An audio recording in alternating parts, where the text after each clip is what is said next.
नमस्कार दोस्तों, worth watching channel में आपका स्वागत है। आज हम बात करने वाले हैं नागराज पोपटराव मंजुले की बॉलीवुड निर्देशित पहली फिल्म झुंड की। झुंड के मुख्य कोई और नहीं बल्कि सुपरस्टार अमिताभ बच्चन जी है। यह किरदार नागपुर के एक खेल शिक्षक वास्तविक जीवन के विजय बरसे पर आधारित है। आज से 20 साल पहले उन्होंने स्लम सॉकर नामक एक गैर सरकारी संगठन की शुरुआत की, जो झुग्गी झोपड़ी के युवाओं को एक समान खेल मैदान प्रदान करने की उम्मीद में फुटबॉल में प्रशिक्षित करता है। बोराडे के रूप में बच्चन परिवर्तन के सूत्रधार हैं, आशावाद की भावना और जिम्मेदारी की भावना के साथ। सेवानिवृत्ति के करीब उन्हें अपने कॉलेज की सीमा पर स्थित झोपड़पट्टी के युवाओं में कच्ची छिपी हुई प्रतिभा दिखाई देती है। वहां से उसकी यात्रा शुरू होती है छोटे मोटे अपराधों और रोजमर्रा की हिंसा पर निर्वाह करने वाले खुरदरे गुस्सैल गिरोह के बच्चों के साथ। खेल के लिए उनकी स्वाभाविक प्रतिभा को देखते हुए वह उनके लिए एक सम्मानजनक जीवन का मौका देखते हैं। बच्चन को प्रोफेसर बोराडे के रूप में प्रतिबंधित किया गया है। वह पूरी तरह से अपने परिवेश और कथा के साथ छलावरण करता है। हालांकि वह फिल्म में बहुत सारी स्टार पावर लाते हैं, लेकिन वह इस कहानी का फोकस नहीं है। मंजुले का लेंस इसके बजाय अंकुश डॉन मसराम पर केंद्रित है, जो गली के लड़कों में से एक है, जिसे एक भयानक अंकुश गैदम ने निभाया है। इस फिल्म के लिए मंजुले ने ऐसे लोगों को चुना है जो महज किरदारों की तरह नहीं दिखते हैं। फैंड्री और सैराट जैसी चुभने वाली सामाजिक टिप्पणियां करने के लिए मशहूर, वह एक ऐसे समाज के कैमरा अभिनेताओं के सामने रखने से बेहतर जानते हैं, जिसे वह ऊपर उठाने का प्रयास कर रहे हैं। उनके चेहरे भूरे रंग से रंगे हुए हैं। अब ऐसी सुपर के ऊपर बॉलीवुड में कोई फिल्म ना बने, ऐसा कैसे हो सकता है? आपने अब तक 1, 2 या 3 हीरो वाली फिल्में तो बहुत देखी होंगी, लेकिन झुंड में हीरो की भीड़ मिलेगी, गिनते गिनते थक जाओगे आप। फिल्म झुंड की कहानी शुरू होती है कुछ अजीबोगरीब प्राणियों के साथ, जो दिन के उजाले में या रात के अंधेरे में हर तरह की चीज पार करने में एक्सपर्ट हैं। बोले तो चोरी करने में उस्ताद हैं सारे के सारे। कभी कोयला, कभी मोबाइल तो कभी गले में चमकने वाली सोने की चेन। इन एक्सपर्ट्स की नजरों से कोई नहीं बच पाया आज तक।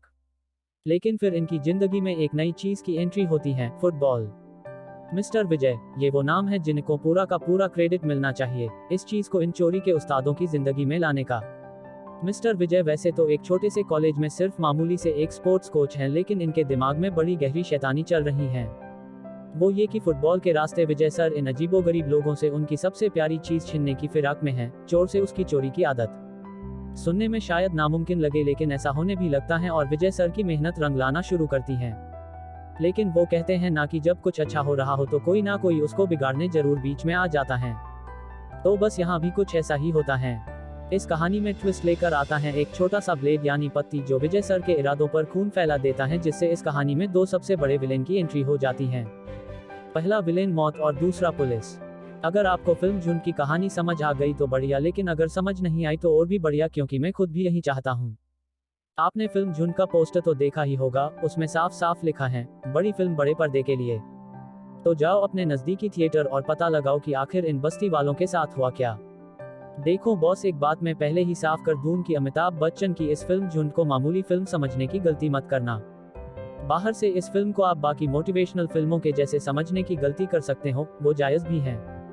लेकिन फिल्म झुंड की अंदर की कहानी वास्तविकता में कुछ और ही है, एकदम अलग। ये जो बस्ती वाले लोग हैं ना, इनकी शक्ल को जब आप देखोगे तो दिल में शायद घबराहट सी पैदा होने लगे, क्योंकि ये लोग सुरक्षित वाली फीलिंग्स को खत्म सा कर देते हैं, एकदम मवाली लगते हैं। अब ऐसे लोगों की बेक स्टोरी सुनने में भला किसको दिलचस्पी होगी? बस यही जादू है फिल्म झुंड का, ये आपके दिमाग में पहले ही छप चुके अखबार की हेडलाइंस को परमानेंट बदल देती हैं। कोई मोटिवेशन नहीं है और ना ही कुछ सीखने को है। यहाँ सिर्फ और सिर्फ एक खेल है, जिसमें अगर जीत गए तो जिंदगी मिलेगी और अगर हार गए तो सीधे मौत। कुछ वक्त पहले एक फिल्म आई थी सैराट, वहां भी जिंदगी और मौत की रेस लगी थी। बस ये फिल्म झुंड भी उस फिल्म के डायरेक्टर नागराज सर की ही है, जो एक बार फिर से आपको हैरान परेशान करने के मूड में है। जो सच है, हकीकत है, उसे जैसे का तैसा बिना किसी मिलावट के प्रस्तुत किया गया है। ये जो छोटे छोटे लड़के बस्ती वाले गुंडों का कैरेक्टर्स प्ले कर रहे हैं, इनकी परफॉर्मेंस इतनी गजब है ना कि घर पर आकर मैंने पूरे गूगल को छान मारा कि ये सब वाकई में कलाकार हैं या फिर कोई स्लमडॉग मिलेनियर टाइप के बंदे हैं। झुंड फिल्म के चरित्र, इनके बोलने का तरीका, चलने का ढंग या फिर आंखों में बाकी दुनिया से अलग होने का डर, सब कुछ साफ दिखाई देता है। एकदम नेचुरल परफॉर्मेंस। बस फिल्म झुंड की असली खासियत यही है कि वो इन लोगों को बाकी बॉलीवुड फिल्मों की तरह बदलना नहीं चाहती और ना ही उनको मेकअप लगाकर साफ सुथरे कपड़े पहनाकर विलेन से हीरो बनाना चाहती हैं। बल्कि ये फिल्म सिर्फ आपको ये बताना चाहती है कि बस्ती में पैदा होना किसी की चॉइस नहीं है और ना ही उन्होंने भगवान से ऐसा मांगा था। हाँ, लेकिन वो हमेशा उसी बस्ती में रहना चाहता है या उससे बाहर निकलकर अपनी जिंदगी को बदलना चाहता है, ये पूरी तरह उसकी चॉइस है। बाकी अगर आप फुटबॉल लवर हो और हर फुटबॉल मैच के शुरू होने से पहले ही टीवी चालू करके बैठ जाते हो, फिर दोस्त आपका मजा कई गुना हो जाएगा झुंड में। और इस फिल्म में इस खेल के इमोशंस हमारी जिंदगी के इमोशंस को और ज्यादा रियल कर देंगे। और अगर बात करें शहंशाह अमिताभ बच्चन की, तो फिर आपको तो पता ही होगा, जहां ये खड़े हो जाते हैं लाइन वहीं से शुरू होती हैं। सर जी का कंटेंट का चुनाव करने का तरीका वाकई जबरदस्त है। ये जनाब सिर्फ ऐसी फिल्में करते हैं जो रियल जिंदगी ही नहीं बल्कि रियल जिंदगी में भी फर्क डाल सकती हो। इन्हें कोई लालच नहीं है वन मैन शो करने का, बल्कि ये पूरी टीम को अपना टैलेंट दिखाने का मौका देते हैं। और फिर जब अमिताभ बच्चन के डायलॉग्स के पीछे मराठी वाइब्स देने वाला तोड़फोड़ बैकग्राउंड म्यूजिक बजता है ना, तो कसम से रोंगटे खड़े हो जाते हैं। किसी बॉलीवुड फिल्म को देखकर ऐसी फीलिंग्स बहुत वक्त के बाद आई हैं। क्या अच्छा क्या बुरा। फिल्म झुंड में रियल कहानी को बिना किसी जादू की छड़ी घुमाए सिर्फ और सिर्फ रियल तरीके से दिखाया गया है, जिसमें वाकई कमाल का काम किया गया है।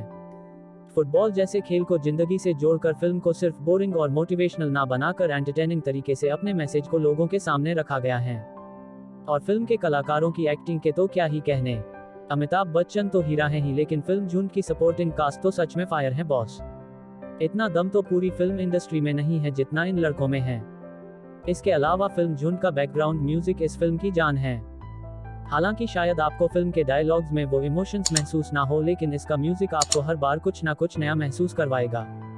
दोस्तों, अगर वाकई बढ़िया कंटेंट देखना चाहते हो तो मोबाइल उठाकर फिल्म झुंड का टिकट बुक करो। वादा कर सकता हूँ आपको पछतावा नहीं होगा।